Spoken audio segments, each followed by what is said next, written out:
దేశమంతటా ఆ 10 రోజులు పండగ వాతావరణం నెలకొని ఉండేది. అన్ని భోగభాగ్యాలున్నప్పటికీ విక్రవర్మకు సంతానం లేకుండా ఎంతో బాధాకరంగా ఉండేది.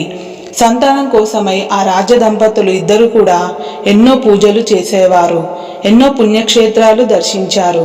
కానీ ఫలితం లేకుండా పోతుంది.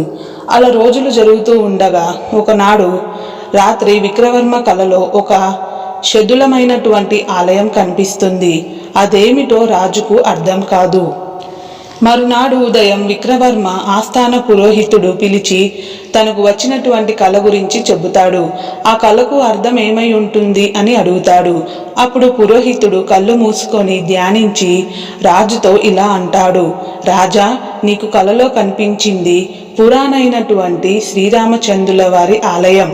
అది మన దేశంలోనే ఎక్కడో ఉంటుంది. నీవు ఆ ఆలయాన్ని తిరిగి చక్కగా